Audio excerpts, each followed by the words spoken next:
मन के बंधक, गौतम बुद्ध की शिक्षाप्रद कहानी। भूमिका। गौतम बुद्ध की शिक्षाएं आज भी उतनी ही प्रासंगिक और प्रभावशाली हैं जितनी वे उनके समय में थी। उनके विचारों ने लाखों लोगों के जीवन को बदल दिया और उन्हें शांति, करुणा और आत्मज्ञान की ओर प्रेरित किया। मन के बंधक शीर्षक से जुड़ी यह कहानी हमें ये सिखाती है कि किस प्रकार हमारा मन ही हमारे दुखों का स्रोत होता है और कैसे सही दृष्टिकोण अपनाकर हम स्वयं को इन बंधनों से मुक्त कर सकते हैं। अध्याय 1, सिद्धार्थ का जन्म और बाल्यकाल। कपिलवस्तु के राजा शुद्धोधन और रानी महामाया के यहाँ एक पुत्र का जन्म हुआ जिसका नाम सिद्धार्थ रखा गया। जन्म के समय ही ज्योतिषियों ने भविष्यवाणी की थी कि यह बालक या तो एक महान सम्राट बनेगा या फिर एक महान संत। राजा शुद्धोधन को उम्मीद थी कि उनका बेटा एक शक्तिशाली राजा बनेगा, इसलिए उन्होंने सिद्धार्थ को महल के अंदर हर प्रकार के भौतिक सुख सुविधाएं दी और जीवन के दुखद पहलुओं से दूर रखा। सिद्धार्थ का बाल्यकाल ऐश्वर्य और विलासिता में बीता, लेकिन उनके मन में एक अज्ञात शून्यता थी।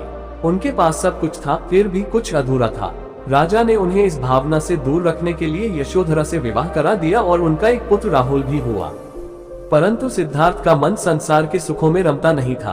अध्याय 2, 4 दृष्टांत और मन की जागृति। एक दिन सिद्धार्थ ने महल से बाहर निकलने की इच्छा व्यक्त की। राजा ने आदेश दिया कि मार्ग को सजाया जाए और कोई भी दुखद दृश्य उनके सामने न आए। परंतु जीवन की सच्चाइयों को कब तक छिपाया जा सकता है। पहली बार सिद्धार्थ ने एक बूढ़े व्यक्ति को देखा जिसकी पीठ झुकी हुई थी, शरीर कांप रहा था।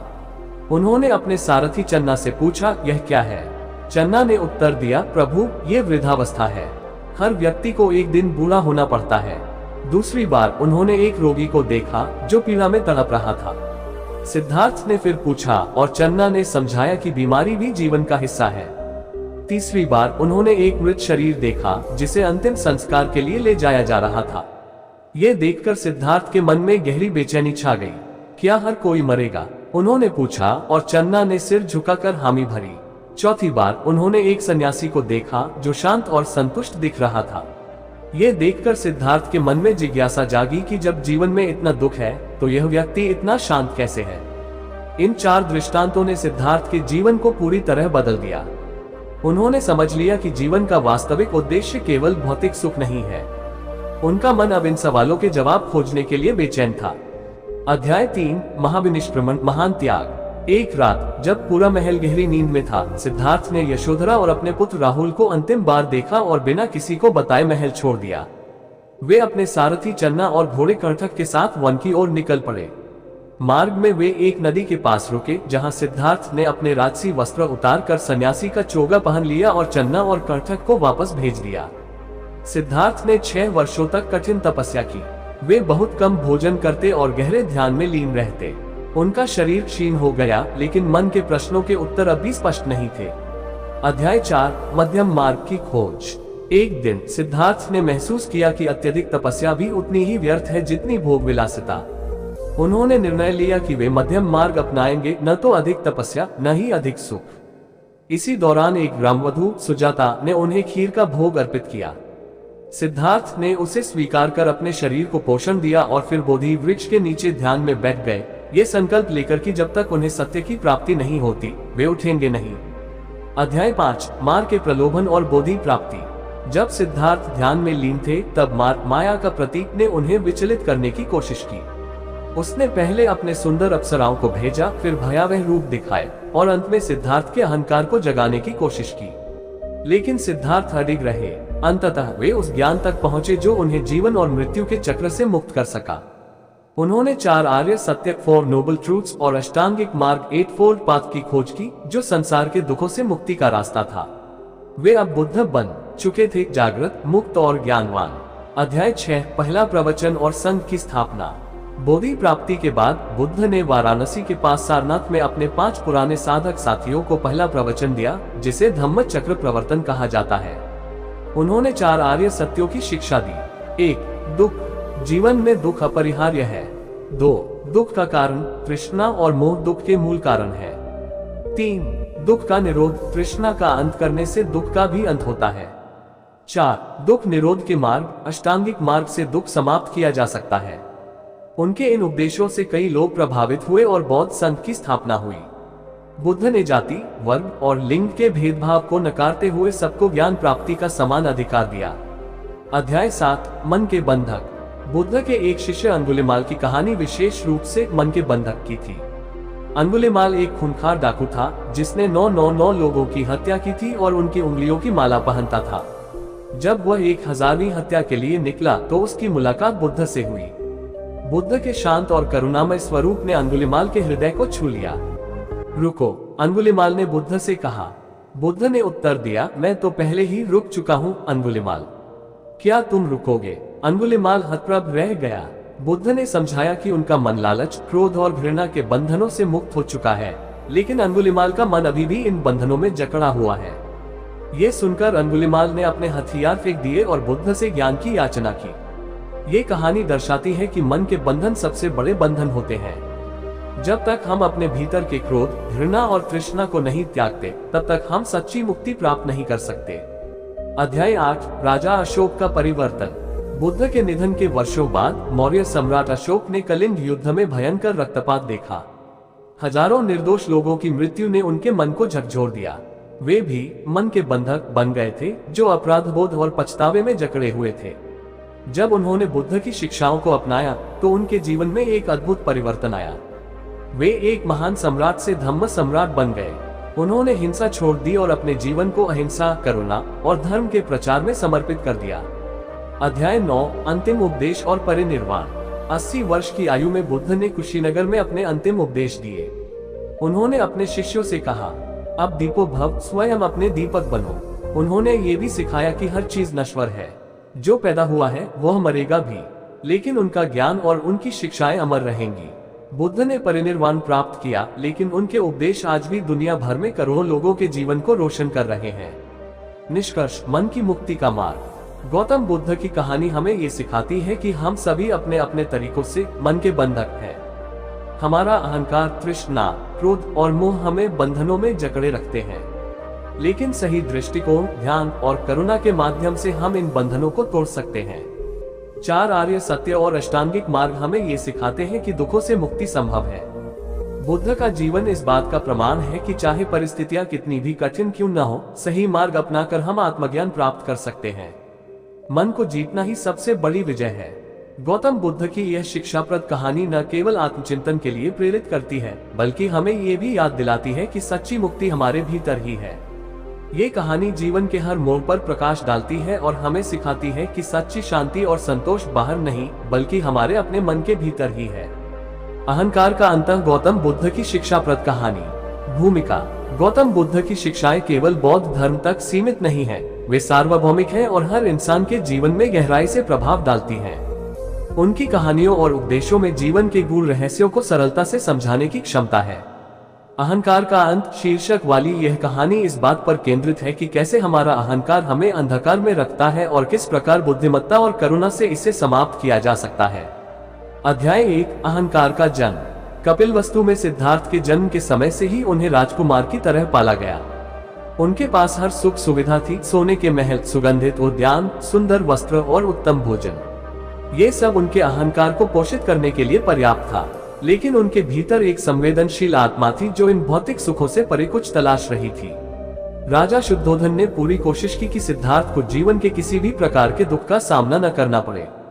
वे चाहते थे कि सिद्धार्थ एक महान सम्राट बने और उनके राज्य को गौरवान्वित करे, लेकिन यही सुरक्षात्मक दीवारें धीरे धीरे सिद्धार्थ के भीतर प्रश्नों के बीज बो रही थीं।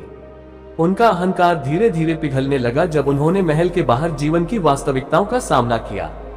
अध्याय 2 4 दृष्टांत और अहंकार की दरारें। एक दिन जब सिद्धार्थ महल के बाहर निकले तो उन्होंने 4 महत्वपूर्ण दृश्य देखे जिन्होंने उनके भीतर के अहंकार को झकझोर दिया। 1 बुढ़ापा। उन्होंने एक वृद्ध व्यक्ति को देखा जिसकी कमर झुकी हुई थी और जो बमुश्किल चल पा रहा था। ये देखकर सिद्धार्थ को एहसास हुआ कि समय किसी को नहीं छोड़ता। 2 रोग। फिर उन्होंने एक रोगी को देखा जो दर्द और पीड़ा में कराह रहा था। ये दृश्य सिद्धार्थ के लिए आंख खोलने वाला था, क्योंकि उन्होंने कभी सोचा नहीं था कि शरीर इतना असहाय हो सकता है। 3 मृत्यु। इसके बाद उन्होंने एक शव यात्रा देखी जहां लोग अपने प्रियजन के खोने के दुख में डूबे हुए थे। ये दृश्य उनके भीतर गहरे डर और असहायता की भावना को जन्म देता है। 4 सन्यासी। अंत में उन्होंने एक शांत और संतुलित साधु को देखा जो दुनिया की सारी परेशानियों से मुक्त दिख रहा था। ये देखकर सिद्धार्थ के भीतर प्रश्न उठा, क्या जीवन में दुखों से परे भी कुछ है? इन दृष्टांतों ने सिद्धार्थ के भीतर अहंकार की दीवारों में दरार डाल दी। उन्होंने महसूस किया कि राजकुमार होना भी उन्हें जीवन की अनिवार्य सच्चाइयों से नहीं बचा सकता। अध्याय 3, महाविनिष्क्रमण, अहंकार का पहला त्याग। सिद्धार्थ अब भीतर से बेचैन थे। उन्होंने निर्णय लिया कि वे इस जीवन के सच्चे अर्थ की खोज में निकलेंगे। एक रात जब सब सो रहे थे, सिद्धार्थ ने अपने नवजात पुत्र राहुल और पत्नी यशोधरा को सोता हुआ देखा और बिना किसी से विदा लिए महल छोड़ दिया। ये निर्णय उनका पहला बड़ा कदम था अहंकार के त्याग की ओर। एक राजकुमार के लिए अपने सारे ऐश्वर्य और परिवार को छोड़ना आसान नहीं था, लेकिन सिद्धार्थ के मन में अब केवल एक ही उद्देश्य था, सत्य की खोज। अध्याय 4, कठिन तपस्या और अहंकार का पुनरुत्थान। सिद्धार्थ ने 6 वर्षों तक कठोर तपस्या की। वे केवल कुछ दाने चावल पर जीवित रहते और बड़ी घंटों ध्यान में लीन रहते। उनका शरीर हड्डियों का ढांचा बन गया, लेकिन उन्हें आत्मज्ञान नहीं मिला। इस कठिन तपस्या ने अनजाने में उनके भीतर अहंकार का एक नया रूप पैदा कर दिया, आध्यात्मिक अहंकार। उन्हें लगने लगा कि कठोर तपस्या ही मुक्ति का मार्ग है, लेकिन जब उन्होंने देखा कि यह मार्ग भी उन्हें शांति नहीं दे पा रहा, तो उन्होंने इस अहंकार को भी त्यागने का निर्णय लिया। उन्होंने महसूस किया कि न तो अत्यधिक भोग और न ही अत्यधिक तपस्या जीवन की सच्चाई तक पहुंचने का तरीका है। यही उनकी मध्यम मार्ग की खोज थी। अध्याय 5, बोधि वृक्ष के नीचे अंतिम संघर्ष। बोधि वृक्ष के नीचे बैठकर सिद्धार्थ ने संकल्प लिया कि जब तक उन्हें सत्य की प्राप्ति नहीं होती, वे नहीं उठेंगे। ये वह क्षण था जब मार, अहंकार और माया का प्रतीक, ने उन्हें विचलित करने का प्रयास किया। मार ने सिद्धार्थ के भीतर छिपे अहंकार को उभारने की कोशिश की। 1, प्रलोभन, उसने सुंदर अप्सराओं को भेजा ताकि सिद्धार्थ का मन विचलित हो जाए। 2, भय, भयानक दृश्य और डरावनी आवाजें उत्पन्न की। 3, अहंकार, मार ने कहा, तुम कौन होते हो सत्य को पाने वाले? तुम केवल एक साधारण मनुष्य हो। लेकिन सिद्धार्थ ने इन सभी प्रलोभनों और भय को दरकिनार कर दिया। उन्होंने अपने मन की गहराइयों में जाकर अहंकार के अंतिम बंधन को भी तोड़ डाला। उसी क्षण उन्होंने आत्मज्ञान प्राप्त किया और वे बुद्ध बन गए। अध्याय 6, अहंकार से ग्रस्त देवदत्त। बुद्ध के चचेरे भाई देवदत्त की कहानी अहंकार के विनाशकारी प्रभाव को दर्शाती है। देवदत्त बुद्ध के समकालीन थे और उन्हें उनके प्रति ईर्ष्या थी। वे बुद्ध के समान प्रसिद्धि और सम्मान चाहते थे। देवदत्त ने बुद्ध के संघ में विभाजन करने का प्रयास किया। उन्होंने बुद्ध से संघ का नेतृत्व अपने हाथों में देने की मांग की, लेकिन बुद्ध ने यह प्रस्ताव अस्वीकार कर दिया। इससे देवदत्त का अहंकार और बढ़ गया। देवदत्त ने कई बार बुद्ध की हत्या करने की कोशिश की। 1, हत्या का प्रयास, एक हाथी को उकसाया गया ताकि वह बुद्ध को कुचल दे, लेकिन बुद्ध की शांत उपस्थिति ने हाथी को भी शांत कर दिया। 2, संघ में विद्रोह, देवदत्त ने कुछ भिक्षुओं को अपने पक्ष में करने की कोशिश की, लेकिन जल्द ही उनकी चालें उजागर हो गईं। अंततः देवदत्त का अहंकार ही उसका विनाश बन गया। मृत्यु से पहले उन्होंने बुद्ध के चरणों में गिरकर क्षमा मांगी, लेकिन उनका शरीर इतना दुर्बल हो चुका था कि वे वही प्राण त्याग बैठे। ये कहानी दर्शाती है कि अहंकार हमें विनाश की ओर ले जाता है। अध्याय 7, अहंकार का परित्याग और अंगुलिमाल की कहानी। एक अन्य प्रेरक कहानी है अंगुलिमाल की, जो पहले एक निर्दयी डाकू था। उसने 999 लोगों की हत्या की थी और उनकी उंगलियों से बनी माला पहनता था। उसका अहंकार इतना बड़ा था कि उसे लगा कि वह कभी पकड़ा नहीं जाएगा। लेकिन जब उसने बुद्ध को देखा, तो वह भी उन्हें मारने के इरादे से उनके पीछे दौड़ा। आश्चर्यजनक रूप से बुद्ध धीरे धीरे चलते रहे, लेकिन अंगुलिमाल उन्हें पकड़ नहीं सका। खौंफते हुए अंगुलिमाल ने कहा, तुम स्थिर होकर भी मुझसे तेज कैसे चल सकते हो? बुद्ध ने उत्तर दिया, मैं अपने अहंकार और क्रोध को पीछे छोड़ चुका हूँ, लेकिन तुम अभी भी अपने अहंकार के बंधनों में बंधे हुए हो। अंगुलिमाल का मन बदल गया। उसने अपने हथियार फेंक दिए और बुद्ध से दीक्षा ली। ये कहानी दर्शाती है कि चाहे कोई व्यक्ति कितना भी बुरा क्यों न हो, अहंकार को छोड़कर वह भी परिवर्तन की राह पकड़ सकता है। अध्याय 8, अहंकार का अंत, राजा अशोक का परिवर्तन। राजा अशोक का जीवन भी अहंकार के विनाश और उसके अंत की कहानी है। कलिंग युद्ध में हजारों लोगों की मृत्यु ने अशोक के भीतर गहरे पछतावे और अपराधबोध को जन्म दिया। पहले वे केवल एक विजेता सम्राट थे, जिनका अहंकार उनकी शक्ति से पोषित होता था। लेकिन युद्ध के बाद उन्होंने महसूस किया कि सत्ता और विजय का अहंकार तात्कालिक है, जबकि करुणा और शांति स्थायी है। उन्होंने बुद्ध के उपदेशों को अपनाया और अहिंसा के मार्ग पर चल पड़े। अशोक ने अपने शेष जीवन को बौद्ध धर्म के प्रचार प्रसार और जनता की सेवा में समर्पित कर दिया। उनके स्तंभ और शिलालेख आज भी इस बात के गवाह हैं कि अहंकार का अंत किस प्रकार शांति और करुणा की शुरुआत करता है। अध्याय 9, अंतिम उपदेश और अहंकार की अंतिम शिक्षा। जब बुद्ध अपने अंतिम समय में थे तो उनके शिष्य उनके चारों ओर इकट्ठा थे। उन्होंने अंतिम उपदेश में कहा, अब दीपो भव, स्वयं अपने दीपक बनो। इसका अर्थ था कि ज्ञान और मुक्ति की राह दूसरों पर निर्भर नहीं है। हमें अपने भीतर के अहंकार को छोड़कर स्वयं की खोज करनी होगी। बुद्ध ने सिखाया कि 1. अहंकार का अंत ही आत्मज्ञान है। 2. अहंकार ही सभी दुखों का मूल कारण है। 3. अहंकार से मुक्त होकर ही व्यक्ति सच्चे अर्थों में स्वतंत्र हो सकता है। बुद्ध ने परिनिर्वाण प्राप्त किया, लेकिन उनकी शिक्षाएं आज भी जीवित हैं, जो हमें अहंकार के बंधनों से मुक्त करने का मार्ग दिखाती हैं। निष्कर्ष, अहंकार का अंत और आत्म मुक्ति। गौतम बुद्ध की यह शिक्षाप्रद कहानी हमें ये सिखाती है कि अहंकार हमारे जीवन की सबसे बड़ी बाधा है। चाहे वह भौतिक सुखों का अहंकार हो, ज्ञान का अहंकार हो या शक्ति का अहंकार, ये हमें हमारे सच्चे स्वरूप से दूर ले जाता है। बुद्ध ने न केवल अपने जीवन से बल्कि दूसरों के जीवन में भी ये दिखाया कि अहंकार का अंत ही सच्ची शांति और आत्मज्ञान का मार्ग है। जिसने अपने अहंकार को जीत लिया, उसने संसार को जीत लिया। ये कहानी हमें आत्मचिंतन के लिए प्रेरित करती है और दिखाती है कि सच्ची मुक्ति हमारे भीतर ही है, बस हमें अपने अहंकार के पर्दे को हटाने की आवश्यकता है। करुणा की शक्ति। गौतम बुद्ध की एक शिक्षाप्रद कहानी। भूमिका। गौतम बुद्ध के जीवन की कहानियां न केवल आत्मज्ञान और सत्य की खोज के बारे में हैं, बल्कि वे हमें करुणा, धैर्य और सहनशीलता के महत्व के बारे में भी सिखाती हैं। ये कहानी करुणा की शक्ति उस घटना पर आधारित है जहां बुद्ध ने दिखाया कि करुणा कैसे सबसे कठोर दिल को भी बदल सकती है। ये कहानी न केवल उनके समय के लिए प्रासंगिक थी, बल्कि आज के समय में भी उतनी ही महत्वपूर्ण है। अध्याय 1, बुद्ध का गांव में आगमन। एक बार गौतम बुद्ध अपने शिष्यों के साथ एक छोटे से गांव में पहुंचे। गांव के लोग पहले से ही उनके बारे में सुन चुके थे और उनकी शिक्षाओं से प्रभावित थे। बुद्ध का स्वागत बड़े सम्मान के साथ किया गया और लोग उनकी शिक्षाओं को सुनने के लिए एकत्रित हुए। परंतु उसी गांव में एक व्यक्ति था जिसका नाम भद्रक था। भद्रक एक क्रोधी और अभिमानी व्यक्ति था। वह अपने कटु स्वभाव और गुस्से के लिए पूरे गांव में कुख्यात था। उसे बुद्ध और उनकी शिक्षाओं से कोई लगाव नहीं था।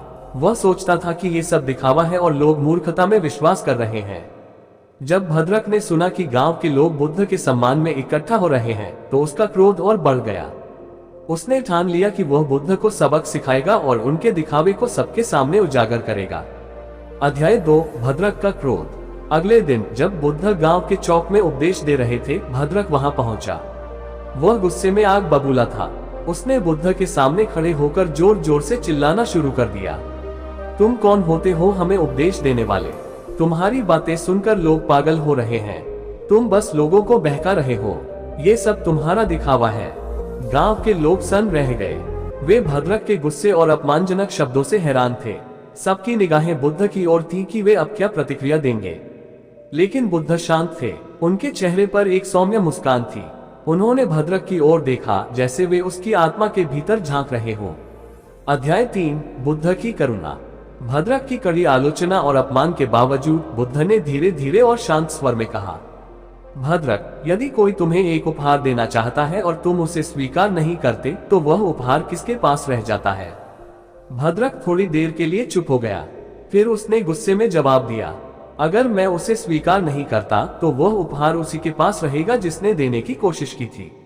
बुद्ध ने उसी सौम्यता से कहा, ठीक वैसे ही भद्रक, तुमने मुझे क्रोध और अपमान का उपहार देना चाहा, लेकिन मैंने उसे स्वीकार नहीं किया, इसलिए वह क्रोध और अपमान अब भी तुम्हारे पास ही है। गांव के लोग ये सुनकर स्तब्ध रह गए। भद्रक का चेहरा लाल हो गया, लेकिन अब उसमें पहले जैसा क्रोध नहीं था। उसने पहली बार अपने भीतर झांका और महसूस किया कि उसका गुस्सा वास्तव में उसे ही जलाए जा रहा है। अध्याय 4, परिवर्तन की शुरुआत। भद्रक, जो हमेशा अपने गुस्से में डूबा रहता था, पहली बार किसी के सामने निरुत्तर हो गया था। बुद्ध के शब्दों ने उसकी आत्मा के सबसे गहरे हिस्से को छू लिया था। वह चुपचाप वहां से चला गया। अगले कुछ दिनों तक भद्रक ने खुद को सब लोगों से अलग कर लिया। उसने पहली बार अपने गुस्से और अहंकार के पीछे छिपे दर्द को महसूस किया। कई दिन बाद भद्रक फिर से बुद्ध के पास पहुंचा। इस बार उसके चेहरे पर गुस्सा नहीं बल्कि पश्चाताप था। उसने बुद्ध के चरणों में गिरकर कहा, मैंने आपके साथ बहुत बुरा व्यवहार किया, कृपया मुझे क्षमा करें। बुद्ध ने उसे उठाया और कहा, भद्रक, जब तुमने मुझे अपमानित किया था तब भी मैंने तुम्हें क्षमा कर दिया था। करुणा का अर्थ ही यही है, बिना शर्त प्रेम और क्षमा। अध्याय 5, भद्रक का नया जीवन। भद्रक ने बुद्ध से दीक्षा ली और उनका शिष्य बन गया। उसने अपने गुस्से और अहंकार को त्याग दिया और करुणा और सहनशीलता का मार्ग अपनाया। धीरे धीरे भद्रक गांव के सबसे शांत और करुणामय लोगों में से एक बन गया। जहां पहले लोग उससे डरते थे, अब वे उसकी संगति में शांति महसूस करने लगे। भद्रक की यह परिवर्तन यात्रा पूरे गांव के लिए एक प्रेरणा बन गई। अध्याय 6, करुणा का संदेश। ये कहानी हमें ये सिखाती है कि करुणा की शक्ति कितनी गहरी और प्रभावशाली हो सकती है। जब हम गुस्से और घृणा के बदले करुणा और सहनशीलता का जवाब देते हैं, तो हम न केवल दूसरों को बदलते हैं, बल्कि खुद को भी एक नई दिशा में ले जाते हैं। गौतम बुद्ध की यह शिक्षाप्रद कहानी ये दिखाती है कि सच्ची शक्ति बाहरी जीत में नहीं, बल्कि अपने भीतर के गुस्से और अहंकार को जीतने में है। करुणा न केवल दूसरों के दिल को पिघलाती है, बल्कि यह हमें भी आंतरिक शांति और संतुलन प्रदान करती है। निष्कर्ष, करुणा का मार्ग। गौतम बुद्ध ने अपने जीवन और शिक्षाओं के माध्यम से यह सिद्ध किया कि करुणा सबसे बड़ी ताकत है। चाहे कोई व्यक्ति कितना भी गुस्सैल, अहंकारी या नफरत से भरा क्यों न हो, करुणा उसे बदल सकती है। हिंसा से हिंसा को समाप्त नहीं किया जा सकता, केवल करुणा ही इसे समाप्त कर सकती है। ये कहानी हमें प्रेरित करती है कि हम भी अपने जीवन में करुणा और सहनशीलता को अपनाएं और दूसरों के साथ प्रेम और सम्मान के साथ पेश आएं। आखिरकार यही बुद्ध की सबसे बड़ी शिक्षा है, करुणा का मार्ग ही शांति का मार्ग है। धैर्य और क्षमा की शक्ति। गौतम बुद्ध की एक और शिक्षाप्रद कहानी। भूमिका। गौतम बुद्ध की कहानियां केवल बौद्ध धर्म के अनुयायियों के लिए ही नहीं, बल्कि पूरी मानवता के लिए प्रेरणा का स्रोत है। उनकी शिक्षाएं हमें ये सिखाती हैं कि जीवन में धैर्य, क्षमा और सहनशीलता का कितना महत्व है। ये कहानी धैर्य और क्षमा की शक्ति पर आधारित है, जिसमें बुद्ध ने ये दिखाया कि जीवन में सबसे बड़ी जीत दूसरों को बदलने में नहीं, बल्कि स्वयं को जीतने में होती है। अध्याय 1, बुद्ध का एक नए नगर में आगमन। गौतम बुद्ध अपने शिष्यों के साथ यात्रा करते हुए एक नगर में पहुंचे, जो अपने व्यापार और वैभव के लिए प्रसिद्ध था।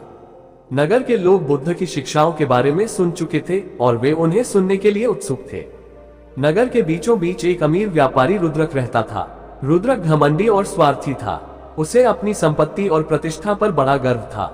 उसने सुना कि बुद्ध नाम का कोई सन्यासी नगर में आया है, जो लोगों को उपदेश देता है और साधारण जीवन जीने की सलाह देता है। रुद्रक को ये सब बेकार और समय की बर्बादी लगती थी। उसने तय किया कि वह इस तथाकथित ज्ञान का मजाक उड़ाएगा। अध्याय 2, रुद्रक की योजना।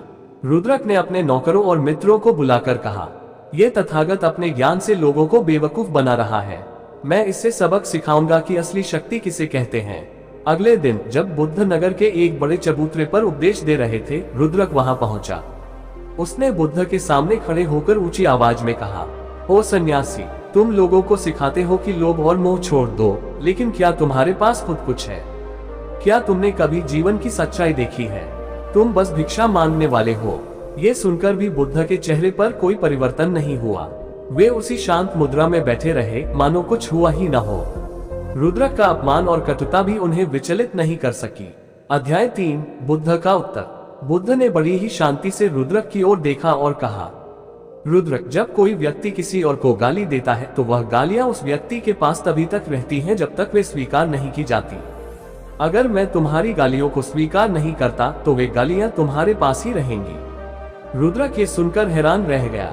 उसने सोचा था कि बुद्ध गुस्से में आकर जवाब देंगे या उनकी प्रतिष्ठा को ठेस पहुंचेगी, लेकिन बुद्ध की शांति और धैर्य ने उसे असहज कर दिया। लोगों ने तालियां बजाईं, लेकिन बुद्ध ने तुरंत कहा, रुद्रक, तुम्हारा क्रोध तुम्हें ही जलाता है, जैसे आग पहले उस लकड़ी को जलाती है जिसमें वह जल रही होती है। अध्याय 4, रुद्रक का परिवर्तन। रुद्रक उस दिन के बाद बेचैन हो गया। उसने रात भर नींद नहीं ली। उसके मन में बुद्ध के शब्द गूंजते रहे, क्रोध तुम्हें ही जलाता है। अगले दिन रुद्रक बुद्ध के पास गया। उसने सिर झुकाकर कहा, मैंने आपके साथ बुरा व्यवहार किया, लेकिन आपने फिर भी मुझे क्षमा किया। आप में ऐसा धैर्य और करुणा कहां से आती है? बुद्ध ने मुस्कुराकर कहा, जब मन में अहंकार नहीं होता और हृदय में करुणा होती है तो धैर्य अपने आप आ जाता है। रुद्रक ने बुद्ध से क्षमा मांगी और उनके शिष्य बनने की इच्छा जताई। बुद्ध ने उसे सहर्ष स्वीकार कर लिया। अध्याय 5, रुद्रक का नया जीवन। रुद्रक ने अपने जीवन में बड़ा परिवर्तन किया। उसने अपनी संपत्ति का बड़ा हिस्सा गरीबों और जरूरतमंदों को दान कर दिया। अब वह दूसरों की मदद करने में खुशी महसूस करता था।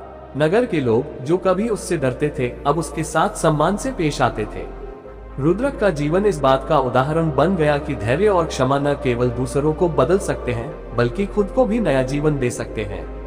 अध्याय 6, धैर्य और क्षमा की शिक्षा। बुद्ध ने अपने शिष्यों को ये कहानी सुनाते हुए कहा, धैर्य सबसे बड़ा बल है और क्षमा सबसे बड़ा वरदान। जब हम दूसरों के व्यवहार से विचलित नहीं होते तो हम सच्चे अर्थों में मजबूत बनते हैं। उन्होंने आगे कहा, जिसने अपने गुस्से और अहंकार को जीत लिया उसने संसार को जीत लिया। बुद्ध की यह शिक्षा आज भी उतनी ही प्रासंगिक है। जब हम दूसरों की नकारात्मकता का जवाब शांति और करुणा से देते हैं तो हम एक बेहतर समाज का निर्माण करते हैं। निष्कर्ष, धैर्य और क्षमा की शक्ति। गौतम बुद्ध की यह कहानी हमें सिखाती है कि सच्ची शक्ति बाहरी दुनिया में नहीं, बल्कि अपने भीतर के गुस्से और अहंकार को जीतने में है। जब हम दूसरों के बुरे व्यवहार का जवाब शांति, धैर्य और करुणा से देते हैं तो हम न केवल दूसरों के जीवन को बेहतर बनाते हैं, बल्कि अपने जीवन में भी शांति और संतुलन लाते हैं। धैर्य वह कला है जो हमें सबसे कठिन परिस्थितियों में भी मजबूत बनाती है, और क्षमा वह शक्ति है जो हमें सबसे बड़ी जीत दिलाती है। ये कहानी हमें प्रेरित करती है कि हम भी अपने जीवन में धैर्य और क्षमा को अपनाएं और दूसरों के प्रति करुणा और सहानुभूति के साथ पेश आएं। यही बुद्ध की सबसे बड़ी शिक्षा है, धैर्य और क्षमा से ही सच्ची शांति मिलती है।